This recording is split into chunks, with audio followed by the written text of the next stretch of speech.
So Germany 40 is currently in phase C. We've had a big breaker structure over here, so we've got a big range to play with. So before we start trading the pullback, we have a few demands in this area that need to fail before we start trading the pullback. So the main one we have is here. This is the one that I would like to take buys from. And then we've also got one here. So just put two alerts on this area and this area. Now, I don't really like this area because it doesn't look like we've got a lot to target. So with these trades, I have to target at least a 1 to 3. If we get a good enough entry here, up here should be a 1 to 3, but here I know I'm going to get a lot of risk to reward. I'm always targeting the next high, so from here we're targeting this high here, this high, but sometimes I like to look to the left and see if there's anything to target, and there's not really anything.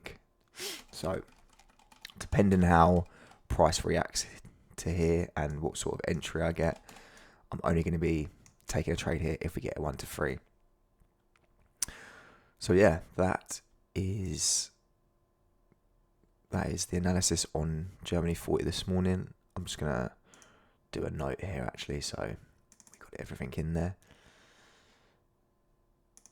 just so we know what it's good to have a little note on there, so if you're at work or whatever and you need to know exactly what you're waiting for, it's good to have this. So currently in phase C, we're in continuation phase. Remember, we only trade 3 phases: pullbacks, reversals and continuations.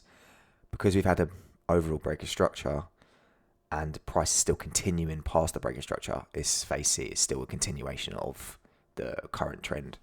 So we got phase C, 2 demands. First demand, only trading if it's a 1 to 3. Second demand, HP, high probability. That's the one I want to trade from. That's the one I actually really, I'm gonna be more. I want to trade from the second one. That's the best one out of the 3. And news. There is a news event at 3 p.m. USD PMI. So again, the only two news events I do not trade is NFP and CPI. So this is fine to trade, but it's just good to know when it is. So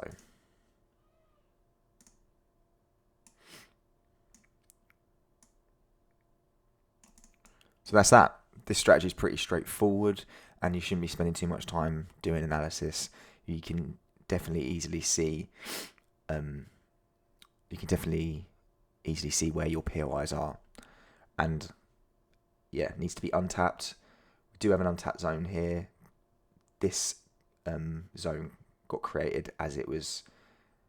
The candles have tapped it as it was created, so that's fine. If they were my bearish candles, then I wouldn't be taking this area. The only other reason I don't like this area is I like these gaps.